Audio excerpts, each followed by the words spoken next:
As Ritesh probably mentioned, I'm Shabi Kashani, and hopefully you've had time to read my bio, but essentially for about 3 years, I was leading Google's accessibility UX design system, which ensured that Google integrated accessibility into different components and products across Google. And it was really all about prioritizing accessibility and ensuring that it was on my counterparts' roadmaps, designing new components with different design systems, as well as testing and documenting these best practices, as well as leading and training teams across Google, both internally and then also individuals externally. So without further ado, I would like to share some accessibility best practices and guidelines. And this is really the beginner level, but if there's anything that stands out and you have a question, I would be more than happy to answer any questions that you have at the end. But today we will be covering the basics of what is accessibility. I'm sure most of you know. We'll look into user needs and who are people with disabilities, as well as principles, and some sites that I think are good examples of accessibility, as well as not so great examples. And then finally, I'd like to leave you with some resources. So first, let's dig into what is accessibility. So accessibility is really a subset of the greater inclusive design effort. And I'm sure many of you know, but inclusive design really aims to design for human diversity and therefore addresses many factors such as gender, socioeconomic status, religion, and so on. Whereas accessibility really just hones into one of these categories of human diversity, which is one's disability status, and therefore the access that they have and the tools that they have given their disability. And so accessibility is a process of making these tools, resources, and information understandable and usable for people with disabilities. And it ensures that inclusion is there for people with disabilities and that it can extend to people who also don't have a disability. And this is what we call the curb cut effect. So during the 60s and early 70s, people with disabilities really fought for equal rights and access to public infrastructure, which ultimately culminated into today's ADA, which stands for Americans with Disabilities Act. And ADA really prohibits discrimination and guarantees that people with disabilities have, ideally equal opportunity as everyone else and equal access to environments. Obviously, nothing's perfect. But when we think about ADA, we oftentimes think about the curb cut effect, because the curb cut became the city policy to make streets and sidewalks accessible for people with disabilities in major commercial areas. And so the slope of a curb allows for people who are in wheelchairs to use a sidewalk, as well as parents with strollers, cyclists, anyone wearing stilettos, or people using crutches or a walker. And so the curb cut effect is a canonical example of when you design for people with disabilities, you end up making things better for people without disabilities. So essentially design for one and extend to many. And this extends to people who may experience a situational or temporary disability without realizing. So let's take another example. So in the early 1800s, the Italian inventor Pellegrino Turri used to write love letters to his lover who was losing her vision at the time. And since she was losing her vision, her letters that were intimate had to be dictated by someone else. And therefore, obviously, their private conversations were being exposed. So Turri and his lover created the first typewriter, which would later evolve into our modern day keyboards. And I think that is pretty impressive because I use my laptop and my phone literally every single day to communicate. And so in all, I hope you can see that disability inspires innovation and can be used as a catalyst for creativity. And so rather than looking at accessibility as an afterthought or, additional work, instead, it's really just a set of constraints based on user needs, which we design for every day. So let's dive into the needs of people with disabilities. Who are people with disabilities? So oftentimes we look at populations of people with disabilities within 4 big buckets, ranging from vision, mobility, hearing, and cognitive. However, this is obviously not an extensive list, and it's not meant to kind of remove someone's ability or diminish their value in any way. It's just a way to think about how to design for certain sectors and disabilities and therefore constraints. But it's important to note that people have concurrent disabilities. So when you're just trying to design for someone who might have hearing challenges, you might end up designing for someone who also has speech challenges and cognitive challenges. So it's not an extensive list, but we'll start with vision. And so there are an estimated 15 million blind or visually impaired people in the United States. And overall, there's over 1 billion people in the world who have a disability. So you're designing for a ton of people.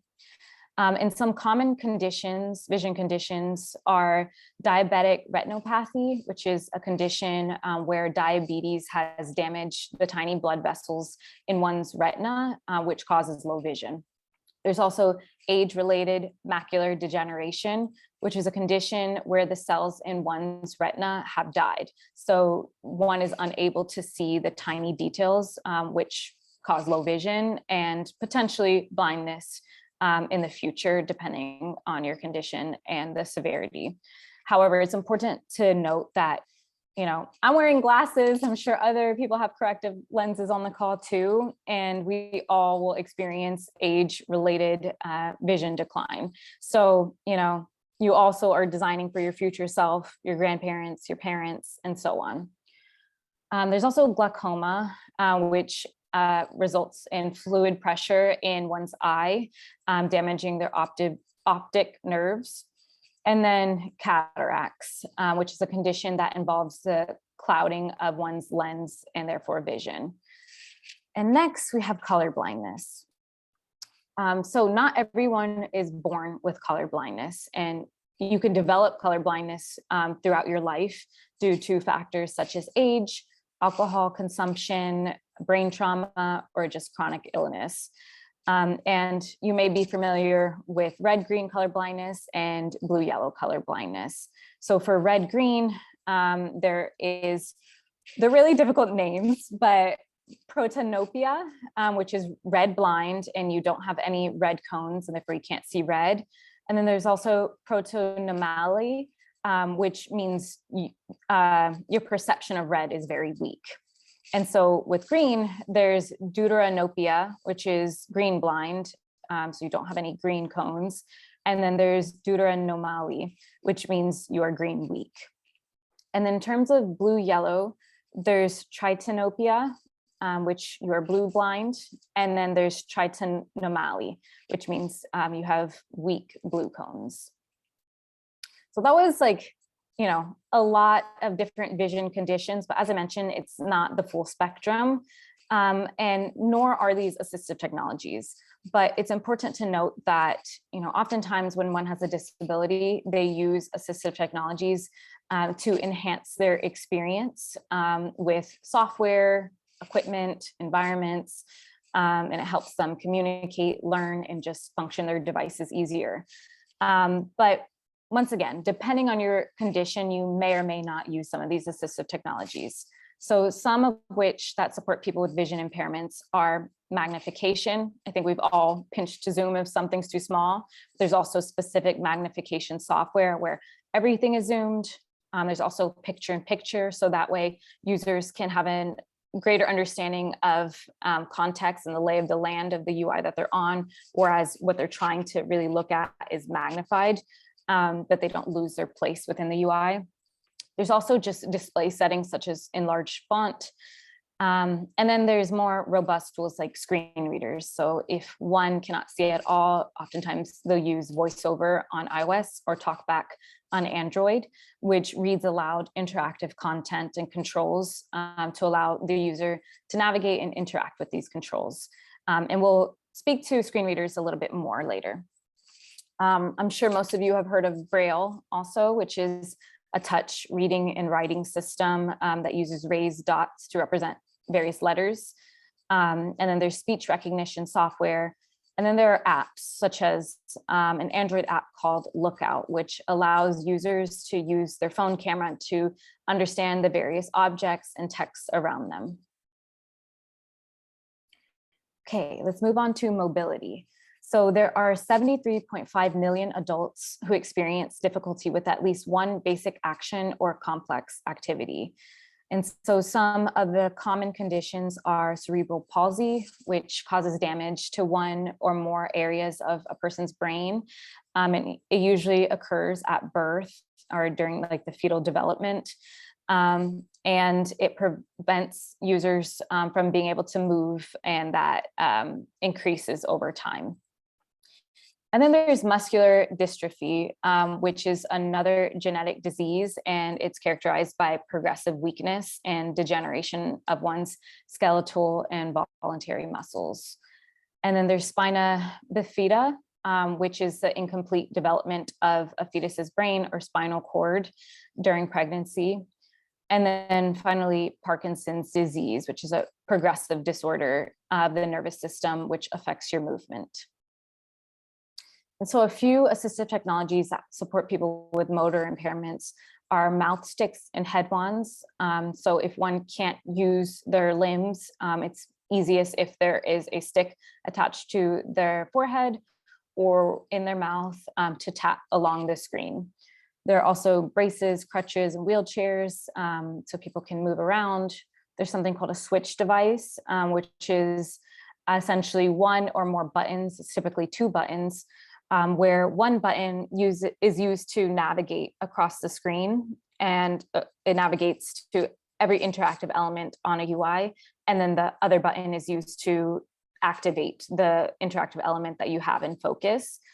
And this can also be digitized as well. So there is an app, or it's not really an app, but it's an assistive technology on Android called Switch Access.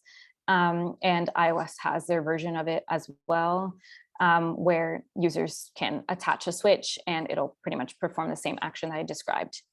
And then there's also speech recognition software in case it's easier to speak, and the software will type out exactly what you're saying. And there's also apps such as Look to Speak, which is another Android app. And essentially one will use their eyes and look at the element that they want the system to activate. Okay, let's move on to hearing. So approximately 48 million Americans have some degree of hearing loss, and you can either be born with permanent hearing loss or you can develop it over time.